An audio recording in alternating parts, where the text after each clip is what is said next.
Hey, welcome back to the channel.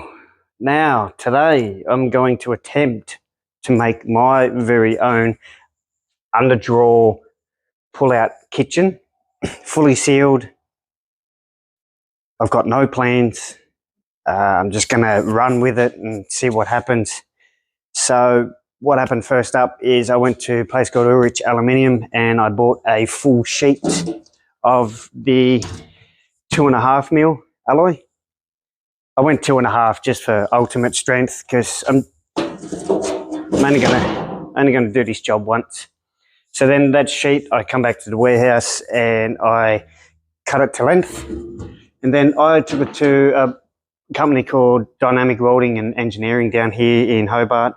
Absolute bunch of top blokes there.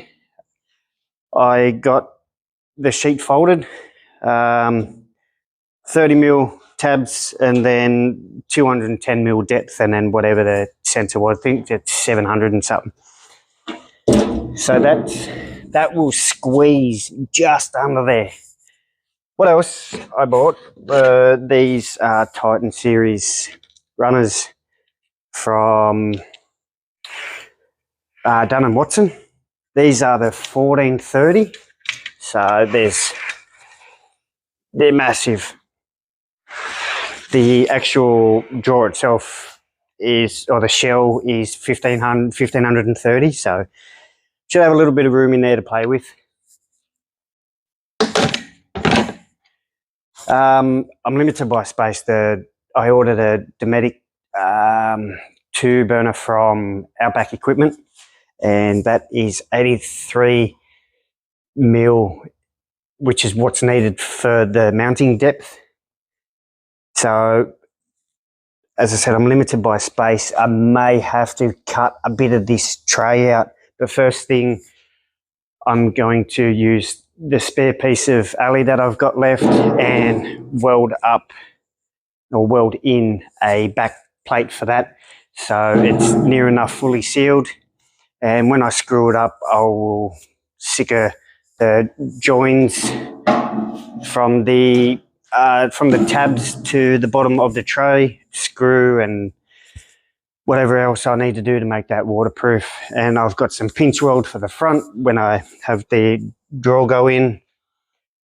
But other than that, I suppose let's get into it, because I have no idea what I'm doing. So I hope you learned something from this. You might be able to improve on what I've done, because I've never seen this on YouTube or anything. The only under drawers that I've seen are from, big proper companies. So, and the reason why I'm doing the pull-out kitchen at the back is because I do not want the kitchen inside the canopy. I want to save that for storage and everything else. I don't go hard wheeling, or I don't go through water crossings, because the old girls are petrol, and if I go through a water crossing, say hip height, I'd drown it. So enough talking. Let's get on to cutting this alloy and start seeing how this thing's going to go together.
All right, let's try this again.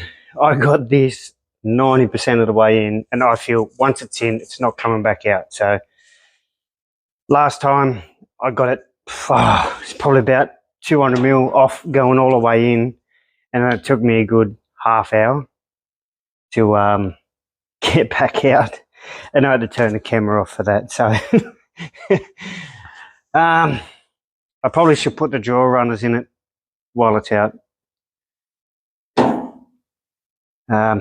And then, yeah, push it all the way back in.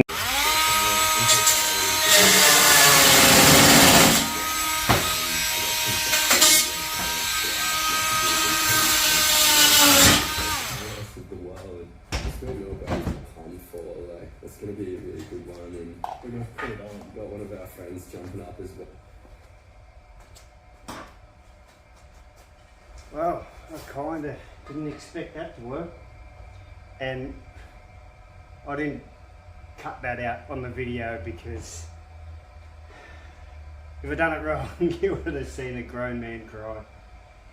Anyways, you probably can tell the audio is a little bit different. My microphone, I don't know, went flat, so I had to get rid of that. Obviously I had to pull the drawer back out to cut this all out. I had just used the angle grinder along the front, and then I looked at the tip of this multi-tool bit, and it did say wood and metal. So I thought I'd give it a go, which was the only way to get in the back, because other than that I would have had the angle grinder on a near 45 degree trying to cut the back out. So I'll clean this piece up, and this piece will go on the front of the drawer, and then when it closes, we'll slide in and look like that. Might have that 2 mil gap at the top. But yeah, I'll clean all that up, clean all this up, get the drawer back in there, and I think I'm ready to start mounting the actual drawer up itself. Alrighty, she's in. Just start working out how to fix it all in now. I can get it in and out a lot easier, so since everything's out of the way. Alrighty, so I've put a couple of screws in the actual shell itself. What I was hoping for, well, because of all this is going to be tied in together, I'm going to follow the angle of the toolbox, which only equals up to 170 mil by the time it reaches here.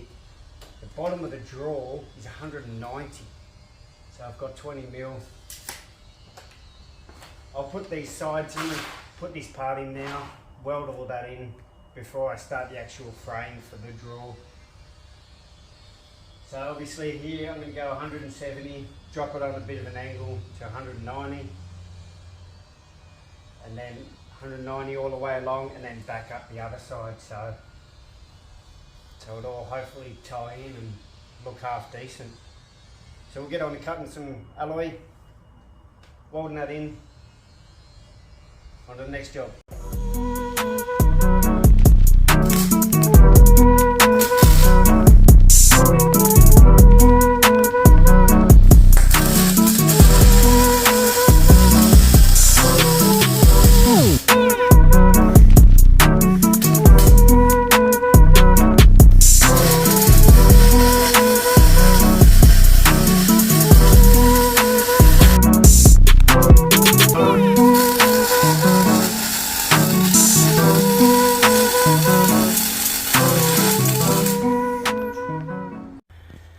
Hey guys, so that's it for today.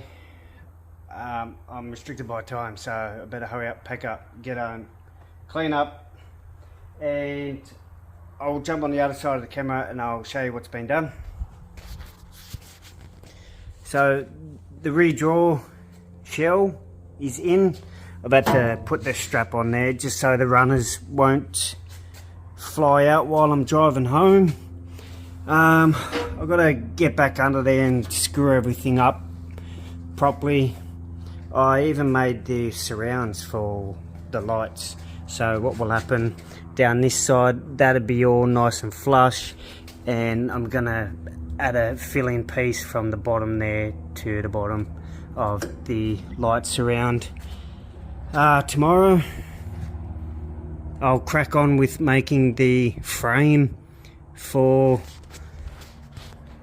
I'll get started on the frame for the actual pull-out drawer, so then we can organise just how it's all going to work. Now look at this.